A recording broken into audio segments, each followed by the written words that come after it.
Hello friends, Java ಕಲಿಯೋದಕ್ಕೆ start ಮಾಡಿದಾಗ ತುಂಬ ಜನ ಗಿವ್ ಅಪ್ ಮಾಡೋದು ಎಲ್ಲಿ ಗೊತ್ತಾ? ಎನ್ವಿರಾನ್ಮೆಂಟ್ ಸೆಟಪ್ನಲ್ಲಿ ಎರರ್ ಬರುತ್ತೆ, ಪಾತ್ ಸೆಟ್ ಆಗಲ್ಲ, ತುಂಬ ಕನ್ಫ್ಯೂಸ್ ಆಗುತ್ತೆ. ಬಟ್ ಡೋಂಟ್ ವರಿ, ಇವತ್ತು ನಾವು ಆ ಕನ್ಫ್ಯೂಷನ್ನ ಕಂಪ್ಲೀಟ್ಲಿ ಕ್ಲಿಯರ್ ಮಾಡೋಣ.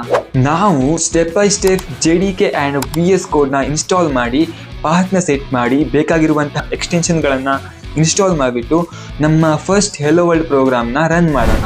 ಇದು ಜಸ್ಟ್ ಇನ್ಸ್ಟಾಲೇಷನ್ ಅಲ್ಲ, ಇದು ನಿಮ್ಮ ಜಾವಾದ ಫೌಂಡೇಶನ್. ಒನ್ಸ್ ಇದು ಸೆಟ್ ಆದರೆ ನಿಮಗೆ ಕೋಡಿಂಗ್ ಕಲಿಯೋದು ತುಂಬ ಈಸಿ ಆಗುತ್ತೆ. ಸೊ ನೀವು ಜಾವಾನ ಸ್ಟ್ರಗಲ್ ಇಲ್ಲದೆ ಕನ್ನಡದಲ್ಲಿ ಕಲಿಬೇಕಂತಂದರೆ ಇವಾಗಲೇ ಈ ಒಂದು ಚಾನಲ್ನ ವಿಸಿಟ್ ಮಾಡಿ ಆ್ಯಂಡ್ ಇವನ್ನ ಸಬ್ಸ್ಕ್ರೈಬ್ ಆಗಿಲ್ಲ ಅಂದರೆ ಇವಾಗ ಸಬ್ಸ್ಕ್ರೈಬ್ ಮಾಡ್ಕೊಳ್ಳಿ. ಮತ್ತು ಇಲ್ಲಿ ಪ್ಲೇಲಿಸ್ಟಲ್ಲಿ Java from A to Z ಅಂತ ಒಂದು ಪ್ಲೇಲಿಸ್ಟ್ ಇರುತ್ತೆ, ಅದನ್ನು ಸೇವ್ ಮಾಡ್ಕೊಳ್ಳಿ ಸೊ ದಟ್ ನೀವು ಯಾವುದೇ ಒಂದು ವಿಡಿಯೋವನ್ನು ಮಿಸ್ ಮಾಡ್ಕೊಳ್ಳಲ್ಲ ಅಂತ ಹೇಳ್ತಾ, ಸೊ ಲೇಟ್ ಯಾಕೆ, ನಮ್ಮ ಕೋಡಿಂಗ್ ಜರ್ನಿನ ಸ್ಟಾರ್ಟ್ ಮಾಡೋಣ ಬನ್ನಿ. ಸೊ ಫಸ್ಟು ಕ್ರೋಮ್ ಬ್ರೌಸರ್ನ ಓಪನ್ ಮಾಡಿಬಿಟ್ಟು VS ಕೋಡ್ ಅಂತ ನೀವು ಸರ್ಚ್ ಮಾಡಬೇಕಾಗತ್ತೆ.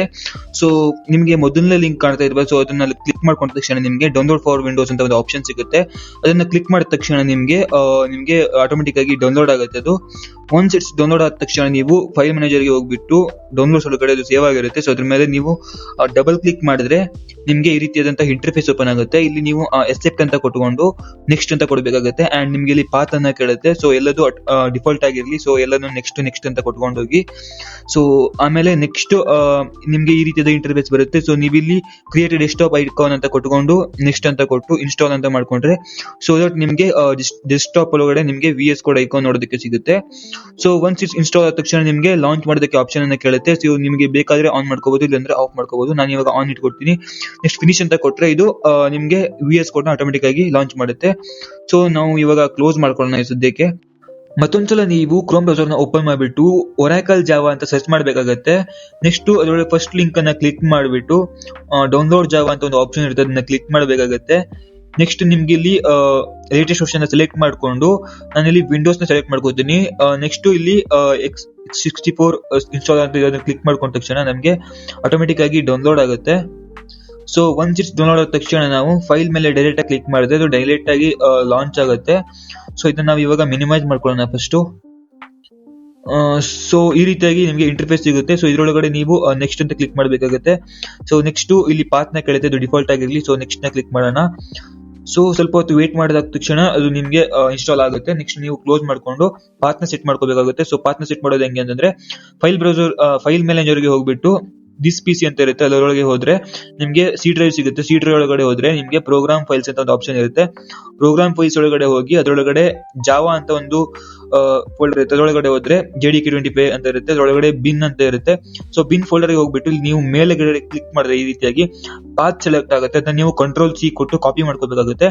ಒನ್ಸ್ ಇಟ್ಸ್ ಕಾಪಿ ಆದ ತಕ್ಷಣ ನೀವು ಇದನ್ನ ಕ್ಲೋಸ್ ಮಾಡ್ಕೊಂಡು ನೆಕ್ಸ್ಟ್ ನೀವು ಇಲ್ಲಿ ಸರ್ಚ್ ಬಾರ್ ಒಳಗಡೆ ಎಡಿಟ್ ಎನ್ವಿರಾನ್ಮೆಂಟ್ ಅಂತ ಸರ್ಚ್ ಮಾಡಿದ್ರೆ ನಿಮಗೆ ಎಡಿಟ್ ಎನ್ವಿರಾನ್ಮೆಂಟ್ ವೇರಿಯೇಬಲ್ಸ್ ಅಂತ ಒಂದು ಆಪ್ಷನ್ ಸಿಗುತ್ತೆ, ಕ್ಲಿಕ್ ಮಾಡ್ಕೋಬೇಕಾಗುತ್ತೆ. ಅಂಡ್ ಇಲ್ಲಿ ನಿಮಗೆ ಪಾತ್ ಅಂತ ಒಂದು ಆಪ್ಷನ್ ಸಿಗುತ್ತೆ, ನೀವು ನೋಡ್ತಾ ಇರಬಹುದು. ಸೊ ಅದ್ರ ಮೇಲೆ ಡಬಲ್ ಕ್ಲಿಕ್ ಮಾಡಿದ್ರೆ ಸೊ ನೆಕ್ಸ್ಟ್ ನಿಮ್ಗೆ ಇಲ್ಲಿ ನೀವು ಅಂತ ಕ್ಲಿಕ್ ಮಾಡ್ಕೊಂಡು ಇಲ್ಲಿ ಪೇಸ್ಟ್ ಮಾಡಬೇಕಾಗುತ್ತೆ. ನೀವು ಪೇಸ್ಟ್ ಮಾಡಿದ ತಕ್ಷಣ ನೀವು ಇಲ್ಲಿ ಓಕೆ ಅಂತ ಕೊಟ್ಕೊಂಡು ನೆಕ್ಸ್ಟ್ ಮತ್ತೆ ಓಕೆ ಅಂತ ಕೊಡ್ಬೇಕಾಗುತ್ತೆ.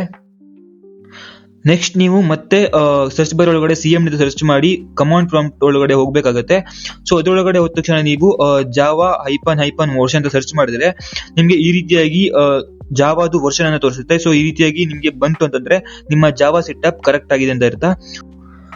ನೆಕ್ಸ್ಟ್ ನಾವು ಎಕ್ಸ್ಟೆನ್ಷನ್ ಡೌನ್ಲೋಡ್ ಮಾಡ್ಕೋಬೇಕಾಗುತ್ತೆ. ಸೊ ಮತ್ತೆ ಕ್ರೋಮ್ ಬ್ರೌಸರ್ಗೆ ಹೋಗ್ಬಿಟ್ಟು Java for visual studio code ಅಂತ ಸರ್ಚ್ ಮಾಡಬೇಕಾಗುತ್ತೆ. ಸೊ ನಾವಿಲ್ಲಿ ಸರ್ಚ್ ಮಾಡಿದ ತಕ್ಷಣ ನಮಗೆ ಕೆಳಗಡೆ ಫಸ್ಟ್ ಲಿಂಕ್ ಸಿಗುತ್ತಲ್ಲ, ಸೊ ಅದನ್ನ ಕ್ಲಿಕ್ ಮಾಡ್ಕೋಬೇಕಾಗುತ್ತೆ. ಸೊ ಅದನ್ನ ಕ್ಲಿಕ್ ಮಾಡಿದ ತಕ್ಷಣ ನಮಗೆ ಈ ವೆಬ್ಸೈಟ್ ಓಪನ್ ಆಗುತ್ತೆ. ಇದರೊಳಗಡೆ ನಾವು ಕೆಳಗಡೆ ಹೋದ್ರೆ ನಮಗೆ ಎರಡು ಆಪ್ಷನ್ ಸಿಗುತ್ತೆ, ವಿಂಡೋಸ್ ಮತ್ತೆ ಮ್ಯಾಕ್ OS ಅಂತ. ಸೊ ನಾವು ವಿಂಡೋಸ್ ಮೇಲೆ ಕ್ಲಿಕ್ ಮಾಡ್ಕೋತೀನಿ. ಕ್ಲಿಕ್ ಮಾಡಿದ ತಕ್ಷಣ ಅದು ಆಟೋಮೆಟಿಕ್ ಆಗಿ ಡೌನ್ಲೋಡ್ ಆಗುತ್ತೆ. ಸೊ ಒನ್ಸ್ ಇಟ್ಸ್ ಡೌನ್ಲೋಡ್ ಆದ ತಕ್ಷಣ ನಾವು ಫೈಲ್ ಮ್ಯಾನೇಜರ್ ಒಳಗಡೆ ಹೋಗ್ಬಿಟ್ಟು ಅದನ್ನ ಓಪನ್ ಮಾಡ್ಕೋಬೇಕಾಗುತ್ತೆ. ಓಪನ್ ಮಾಡಿದ ತಕ್ಷಣ ನಮಗೆ ಈ ರೀತಿಯಾಗಿ ಬರುತ್ತೆ. ಸೊ ಎಕ್ಸೆಪ್ಟ್ ಅಂತ ಕೊಟ್ಟು ನೆಕ್ಸ್ಟ್ ಅಂತ ಕೊಡಬೇಕಾಗುತ್ತೆ ಅಂಡ್ ಇದನ್ನ ಇನ್ಸ್ಟಾಲ್ ಮಾಡ್ಕೋಬೇಕಾಗುತ್ತೆ. ಸೊ ಇನ್ಸ್ಟಾಲ್ ಅಂತ ಕೊಡ್ತೀನಿ. ಇನ್ಸ್ಟಾಲ್ ಅಂತ ಕೊಟ್ಟ ತಕ್ಷಣ ಸ್ವಲ್ಪ ಹೊತ್ತು ವೇಟ್ ಮಾಡಬೇಕಾಗುತ್ತೆ. ಸೊ ಇದು ಇನ್ಸ್ಟಾಲ್ ಆಗೋ ತನಕ ವೇಟ್ ಮಾಡ್ಕೊಂಡಾದ್ಮೇಲೆ ಇದು ಇನ್ಸ್ಟಾಲ್ ಆಗುತ್ತೆ. ಸೊ ಇನ್ಸ್ಟಾಲ್ ಆದ್ಮೇಲೆ ಇಲ್ಲಿ ಲಾಂಚ್ ವಿಜುವಲ್ ಸ್ಟುಡಿಯೋ ಕೋಡ್ ಅಂತ ಒಂದು ಆಪ್ಷನ್ ಇರುತ್ತೆ. ಸೊ ಇದನ್ನ ಕ್ಲಿಕ್ ಮಾಡ್ಕೊಂಡ್ರೆ ನಿಮಗೆ ಡೈರೆಕ್ಟ್ ಆಗಿ ಓಪನ್ ಆಗುತ್ತೆ, ಇಲ್ಲ ಅಂದ್ರೆ ಓಪನ್ ಆಗಲ್ಲ ಅಷ್ಟೇ. ಇವಾಗ ಕ್ಲಿಕ್ ಮಾಡ್ಕೊಂಡು ನಾನು ಫಿನಿಶ್ ಅಂತ ಕೊಡ್ತೀನಿ. ಸೊ ಈ ರೀತಿಯಾಗಿ ಓಪನ್ ಆಗುತ್ತೆ. ಸೊ ನಮ್ಗೆ ಇಲ್ಲಿ ನೋಡ್ತಾ ಇರಬಹುದು VS ಕೋಡ್ ಡೈರೆಕ್ಟ್ ಆಗಿ ಓಪನ್ ಆಗಿದೆ. ಸೊ ನೆಕ್ಸ್ಟ್ ನಾವು ಒಂದು ಫೋಲ್ಡರ್ನ ಕ್ರಿಯೇಟ್ ಮಾಡಬೇಕಾಗಿರುತ್ತೆ. ಸೊ ನೆಕ್ಸ್ಟ್ ನಾವು ಇಲ್ಲಿ ಫೈಲ್ ಮೇಲೆ ಹೋದ್ರೆ ನಮಗೆ ಓಪನ್ ಫೋಲ್ಡರ್ ಅಂತ ಆಪ್ಷನ್ ಸಿಗುತ್ತೆ. ಇಲ್ಲಿ ಕ್ಲಿಕ್ ಮಾಡ್ಕೊಂಡು ಅಲ್ಲಿ ಡೆಸ್ಕ್ಟಾಪ್ ಒಳಗಡೆ ಹಾಕೊಳ್ಳೋಕೆ ಇಷ್ಟಪಡ್ತೀನಿ. ಸೊ ಡೆಸ್ಕ್ಟಾಪ್ ಒಳಗಡೆ ಹಾಕೊಂಡು ಇಲ್ಲಿ ನಾವು ರೈಟ್ ಕ್ಲಿಕ್ ಮಾಡ್ಕೊಂಡ್ರೆ ನ್ಯೂ ಆಪ್ಷನ್ ಸಿಗುತ್ತೆ. ಸೊ ನ್ಯೂ ಅಂತ ಕ್ಲಿಕ್ ಮಾಡ್ಕೊಂಡು ಫೋಲ್ಡರ್ನ ಸೆಲೆಕ್ಟ್ ಮಾಡ್ಕೋತೀನಿ. ಸೊ ನೆಕ್ಸ್ಟ್ ಇಲ್ಲಿ ನಾನು ಮೈ ಜಾವಾ ಅಂತ ಫೋಲ್ಡರ್ ನೇಮ್ ನ ಕೊಡ್ತೀನಿ ಅಂಡ್ ನೆಕ್ಸ್ಟ್ ಸೆಲೆಕ್ಟ್ ಫೋಲ್ಡರ್ ಅಂತ ಕೊಡ್ತೀನಿ. ಸೊ ಇವಾಗ ನಮ್ಮ ಫೋಲ್ಡರ್ ರೆಡಿ ಆಗಿರುತ್ತೆ. ನೆಕ್ಸ್ಟ್ ಇಲ್ಲಿ ಪರ್ಮಿಷನ್ ಕೇಳ್ತಾ ಇದೆ. ಸೊ ಇದನ್ನ ನಾನು ಪರ್ಮಿಷನ್ ಅಕ್ಸೆಪ್ಟ್ ಮಾಡ್ಕೋತೀನಿ. ಸೊ ನೆಕ್ಸ್ಟ್ ನಾನು ಫೈಲ್ ನ ಕ್ರಿಯೇಟ್ ಮಾಡ್ಕೋಬೇಕು. ಫೈಲ್ ನ ಕ್ರಿಯೇಟ್ ಮಾಡಬೇಕು ಈ ಐಕಾನ್ ಮೇಲೆ ಕ್ಲಿಕ್ ಮಾಡಬಹುದು, ಅಥವಾ ನಾವಿಲ್ಲಿ ಫೈಲ್ ಒಳಗಡೆ ಹೋಗ್ಬಿಟ್ರೆ ನಮಗೆ ಇಲ್ಲಿ ನ್ಯೂ ಫೈಲ್ ಅಂತ ಒಂದು ಆಪ್ಷನ್ ಸಿಗುತ್ತೆ. ಅದನ್ನ ಕೂಡ ಕ್ಲಿಕ್ ಮಾಡಬಹುದಾಗಿರುತ್ತೆ. ಅವ್ರು ನೀವು ಇಲ್ಲಿ ಶಾರ್ಟ್ ಕಟ್ ಕೂಡ ಯೂಸ್ ಮಾಡಬಹುದಾಗಿರುತ್ತೆ. ಸೊ ನಾನು ಇಲ್ಲಿ ಸಿಂಪಲ್ ಆಗಿ ಕ್ಲಿಕ್ ಮಾಡ್ಕೋತೀನಿ. ಸೊ ನೆಕ್ಸ್ಟ್ ಇಲ್ಲಿ ನಾನು ಫೈಲ್ ನೇಮ್ ನ ಇಲ್ಲಿ ಕೊಡಬೇಕಾಗುತ್ತೆ. ಸೊ ಇಲ್ಲಿ ನಾನು ಫಸ್ಟ್ ಡಾಟ್ ಜಾವಾ ಅಂತ ಕೊಡ್ತೀನಿ. ಸೊ ಇದು ಜಾವಾ ಎಕ್ಸ್ಟೆನ್ಷನ್ ಆಗಿರೋದ್ರಿಂದ ಜಾವಾ ಅಂತ ಕೊಡಬೇಕಾಗಿರುತ್ತೆ. ಸೊ ಅಂಡ್ ಇಲ್ಲಿ ನಮಗೆ ಫೈಲ್ ನೇಮ್ ಕ್ಯಾಪಿಟಲ್ ಆಗಿರಬೇಕಾಗಿರುತ್ತೆ. ಸೊ ಈ ರೀತಿಯಾಗಿ ಕೊಟ್ಟು ಎಂಟರ್ ಆದ ತಕ್ಷಣ ನಮಗೆ ಈ ರೀತಿಯಾಗಿ ಬರುತ್ತೆ. ಸೊ ಡೈರೆಕ್ಟ್ ಆಗಿ ಸೊ ಇದರೊಳಗಡೆ ನಾನು ಇಲ್ಲಿ ಪಬ್ಲಿಕ್ ಅಂತ ಟೈಪ್ ಮಾಡಿದ ತಕ್ಷಣ ನಮಗೆ ಇಲ್ಲಿ ಈ ರೀತಿಯಾಗಿ ಆಪ್ಷನ್ಸ್ ಗಳು ತೋರಿಸ್ತಾ ಇರುತ್ತೆ. ಸೊ ಇಲ್ಲಿ ಕೆಳಗಡೆ ಇರೋದನ್ನ ಸೆಲೆಕ್ಟ್ ಮಾಡ್ತೀನಿ, ನೀವು ನೋಡ್ತಾ ಇರಬಹುದು. ಸೊ ನೆಕ್ಸ್ಟ್ ನಾನು ಇಲ್ಲಿ SOUT ಅಂತ ಟೈಪ್ ಮಾಡಿಕೊಂಡು ಎಂಟರ್ ಹೊಡೆದ ತಕ್ಷಣ ನನಗೆ ಈ ರೀತಿಯಾಗಿ ಓಪನ್ ಆಗುತ್ತೆ. ಅಂಡ್ ಇದ್ರೊಳಗಡೆ ನಾನು ಡಬಲ್ ಕೋಟ್ ಹಾಕ್ಬಿಟ್ಟು ಅದರೊಳಗಡೆ ಹೆಲೋ ವರ್ಲ್ಡ್ ಅಂತ ನಾನು ಟೈಪ್ ಮಾಡ್ತೀನಿ. ಸೊ ಈ ರೀತಿಯಾಗಿ ಸಿಂಪಲ್ ಆಗಿ ಜಾವಾ ಕೋಡ್ ಬರೀಬಹುದಾಗಿರುತ್ತೆ. ಸೊ ಇದನ್ನ ನಾವು ನೆಕ್ಸ್ಟ್ ವಿಡಿಯೋಗಳಲ್ಲಿ ಎಕ್ಸ್ಪ್ಲೈನ್ ಮಾಡ್ತೀನಿ. ಸೊ ಇವಾಗ ಸದ್ಯಕ್ಕೆ ಕೋಡ್ ಬಗ್ಗೆ ತಲೆ ಕೆಡಿಸ್ಕೋಬೇಡಿ. ನೆಕ್ಸ್ಟ್ ನಾವು ಕೋಡ್ ನ ರನ್ ಮಾಡೋಕ್ಕೋಸ್ಕರ ನಾವು ಎಕ್ಸ್ಟೆನ್ಷನ್ ನೋಡ್ಕೋಬೇಕಾಗಿರುತ್ತೆ. ಸೊ ನಾವಿಲ್ಲಿ ಮೊದಲನೇದಾಗಿ ಇಲ್ಲಿ ಎಕ್ಸ್ಟೆನ್ಷನ್ ಗೆ ಒಂದು ಆಪ್ಷನ್ ಇರುತ್ತೆ. ಸೊ ಈ ರೀತಿಯಾಗಿ ಐಕಾನ್ ಇರುತ್ತೆ, ಅದ್ರ ಮೇಲೆ ಕ್ಲಿಕ್ ಮಾಡಿದ್ರೆ ನಮಗೆ ಇಲ್ಲಿ ಸರ್ಚ್ ಬಾರ್ ಅಲ್ಲಿ ನಾವು ಕೋಡ್ ರನ್ನರ್ ಅಂತ ಸರ್ಚ್ ಮಾಡಬೇಕಾಗಿರುತ್ತೆ. ಸೊ ಕೋಡ್ ರನ್ನರ್ ಅಂತ ಸರ್ಚ್ ಮಾಡಿದ್ರೆ ನಮಗೆ ಈ ರೀತಿಯಾಗಿ ಒಂದು ಆಪ್ಷನ್ ಸಿಗುತ್ತೆ. ನೋಡಿ ಇಲ್ಲಿ ನೋಡ್ತಾ ಇರಬಹುದು ಆರೆಂಜ್ ಕಲರ್ ಅಲ್ಲಿ. ಸೊ ಇದನ್ನ ಕ್ಲಿಕ್ ಮಾಡ್ಕೊಂಡು ನಾವು ಇನ್ಸ್ಟಾಲ್ ಮಾಡ್ಕೋಬೇಕಾಗಿರುತ್ತೆ. ಸೊ ಇದು ಯಾಕಪ್ಪ ಅಂತಂದ್ರೆ ಇದು ನಾವು ಕೋಡ್ ನ ರನ್ ಮಾಡ್ಬೇಕಂದ್ರೆ ಇದನ್ನ ಇನ್ಸ್ಟಾಲ್ ಮಾಡ್ಕೊಳ್ಳೇಬೇಕಾಗಿರುತ್ತೆ. ಸೊ ಒನ್ಸ್ ಇನ್ಸ್ಟಾಲ್ ಆದ ತಕ್ಷಣ ನಾವು ಇದನ್ನ ರನ್ ಮಾಡಬಹುದಾಗಿರುತ್ತೆ ಈ ಕೋಡ್ ನ. ಸೊ ರನ್ ಮಾಡೋದಕ್ಕೆ ಎರಡು ಆಪ್ಷನ್, ರೈಟ್ ಕ್ಲಿಕ್ ಮಾಡ್ಕೊಂಡು ಟಾಪ್ ಅಲ್ಲಿ ರನ್ ಕೋಡ್ ಅಂತ ಇರುತ್ತೆ, ಅಥವಾ ನೀವು ಇಲ್ಲಿ ಈ ಐಕಾನ್ ಇರುತ್ತಲ್ವಾ, ಸೊ ಇಲ್ಲಿ ಟ್ರಯಾಂಗಲ್ ಇದೆ, ಸೊ ಅದ್ರ ಮೇಲೆ ಕ್ಲಿಕ್ ಮಾಡಿದ್ರು ಕೂಡ ರನ್ ಆಗುತ್ತೆ. ಸೊ ಇದನ್ನ ಕ್ಲಿಕ್ ಮಾಡ್ತೀನಿ, ಇವಾಗ ರನ್ ಆಗುತ್ತೆ ನೋಡೋಣ. ಸೊ ನಾವಿಲ್ಲಿ ನೋಡ್ತಾ ಇರಬಹುದು ರನ್ ಆಗ್ಲಿಲ್ಲ, ಇಲ್ಲಿ ನಮಗೆ ಎರರ್ ತೋರಿಸ್ತಾ ಇದೆ. ಸೊ ಇದು ಎರರ್ ಏನಕ್ಕೆ ತೋರಿಸ್ತಾ ಇದೆ ಅಂದ್ರೆ ನಾವು ಇನ್ನು ಫೈಲ್ ನ ಸೇವ್ ಮಾಡಿಲ್ಲ. ಸೊ ನೀವು ಇಲ್ಲಿ ನೋಡ್ತಾ ಇರಬಹುದು ವೈಟ್ ಡಾಟ್ ಇದೆಲ್ಲ, ಸೊ ಇದು ತೋರಿಸ್ತಾ ಇದೆ ಅಂತಂದ್ರೆ ನಮಗೆ ಫೈಲ್ ಸೇವ್ ಆಗಿಲ್ಲ ಅಂತ ನೋಡ್ತೀವಿ. ಇವಾಗ ಹೋಯಿತು. ಸೊ ಯಾಕಂದ್ರೆ ನನಗೆ ಕಂಟ್ರೋಲ್ ಎಸ್ ಕೊಟ್ಟೆ ಅಂದ್ರೆ ಸೇವ್ ಆಯ್ತು. ಫಾರ್ ಎಕ್ಸಾಂಪಲ್ ನಾನು ಇವಾಗ ಏನೋ ಒಂದು ರಿಮೂವ್ ಮಾಡಿ ಮತ್ತೆ ಆಡ್ ಮಾಡ್ತೀನಿ ಅಂತಂದ್ರೆ ನೋಡಿ ಇಲ್ಲಿ ಮತ್ತೆ ಈ ರೀತಿಯಾಗಿ ಸರ್ಕಲ್ ಬರುತ್ತೆ. ಸೊ ಈ ರೀತಿಯಾಗಿ ಬರಬಾರ್ದು ಅಂತಂದ್ರೆ ನೀವು ಇಲ್ಲಿ ಫೈಲ್ ಒಳಗಡೆ ಹೋಗಿ ಆಟೋ ಸೇವ್ ಅಂತ ಇರುತ್ತೆ, ಅದನ್ನ ಆನ್ ಮಾಡ್ಕೋಬೇಕಾಗಿರುತ್ತೆ. ಸೊ ಇವಾಗ ನೀವು ಏನೇ ಚೇಂಜಸ್ ಮಾಡಿದ್ರೆ ಆಟೋಮೆಟಿಕ್ ಆಗಿ ಸೇವ್ ಆಗ್ತಿರುತ್ತೆ. ಸೊ ನೀವು ಇಲ್ಲಿ ನೋಡಬಹುದು, ಇವಾಗ ನಾನು ಇದನ್ನ ತೆಗೆದು ಮತ್ತೆ ಹಾಕ್ತೀನಿ. ಸೊ ನೋಡಿ ಆಟೋಮೆಟಿಕ್ ಆಗಿ ಸೇವ್ ಆಗಿದೆ.